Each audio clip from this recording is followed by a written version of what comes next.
What's going on, YouTube? I want to do one last part here on my way home, and it's basically because I don't know if it's my YouTube algorithm or it's just all of YouTube at this point. Obviously, my YouTube shit is heavily skewed to finance content and all these type of things. I want to know about you guys, though, because obviously this channel I'm kind of trying to make is like half finance, half current events, political stuff, because that's just, I think it's popular shit to talk about, but two, that's what I want to talk about. Current events is always current, so I always have something to talk about.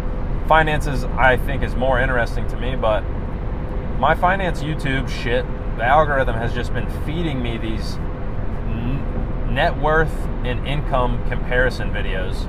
Multiple Dave Ramsey ones, all the big finance YouTubers, all these, how much you got to make by this age to be average, are you above average income, above average net worth by age, income by age, all these things. And I'm just curious if you guys are seeing the same kind of thing. I personally like watching these kind of videos because it's interesting to me. And average is a little misleading because it seems like every single video that these people make is actually the median, which I guess is more accurate. I had to refresh my memory on. It's been a while since fucking whatever, 3rd or 4th grade, whenever we learned what mean, median, and mode was or whatever. But average and mean are the same thing. So just take all the numbers, add them up, divide them by how many numbers there are. All these metrics normally use median because it's it is more accurate because it ignores outliers in the data set. So people that either make a shitload of money when they're younger or have like multi-billionaires or something like that don't just skew all the results because it basically negates these outliers. And it's pretty crazy, pretty interesting to watch. I made a video a little while back talking about how much money people think you need to make to be financially like successful or comfortable in the United States. And the generation below me, like Gen Z, was like somewhere around 500,000, make 500,000 a year.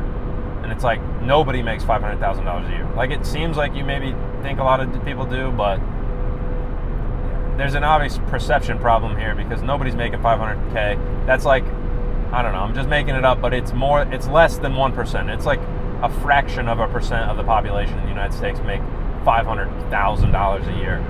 It's just not common. It's not a thing you're almost ever going to find. Excuse me. But people, for some reason, think that's how much you need to make. And it's the same kind of thing with these net worth and income things.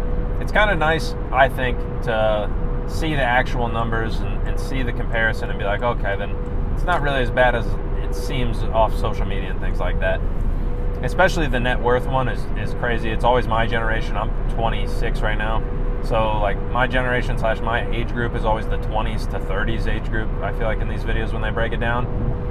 And almost every single video I feel like I've watched is they're talking about the net worth for this group of people is like negative. And that's just student loans, you have a lot of debt, new car, maybe something like that, and maybe you don't make that much money. Obviously, your salary and things like that, your income, you're the highest income earner basically at the end of your career. So what, 50s, 60s is when you're going to be top income bracket, top income earner. That's where those people have the highest median income.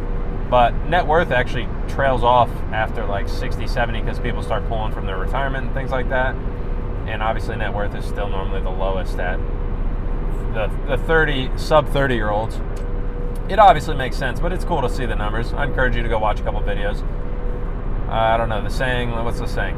Comparison is the thief of joy type shit, but I really like comparing things and just seeing where I'm at on average because I'm trying to obviously be above average. And if you don't know what average is, how the fuck are you supposed to be above average? There's something to be said about focusing on your own shit and just getting ahead, just doing your own thing and just get it done regardless. You don't really need to know what everybody else is doing, but personally, I like it. In my mind, I can handle it. I like seeing what everybody else is doing on average and being like, all right, well, then I'm striving to 1.5 that or 2x that or at least be above average. Minimum be above average, because if you're average, you're kind of fucked. And like I said, by the time you're 30 and your net worth's negative, it's a little different if you have a house and it's like you owe more on the house than you have in equity on it, so you're technically negative on the house, things like that. But me and my wife technically have positive net worth right now, and I hope it's well over whatever the average is, like 30,000 or something, sub 30. We got to be way above that, because the retirement's got to be kicking by then. You got to get ahead while you're young. And I'm already, like, not old, but older. Like, I don't wish. I was in college, so I can't really do shit about it. But, I mean, if you're 22 and in college, or if you're 18 going to college or not going to college, you better get that Roth IRA going, bub. You better get that 401k, just as much as you can put in it, just dumping money into these retirement accounts. Because when you're younger, that compounding interest really starts working for you. And you need the comparison to be like, okay, here's the average. Obviously, then you can see how the average people end up. I mean, people retire with sub millions, but like sub $100,000 in retirement accounts as like 60-year-old people.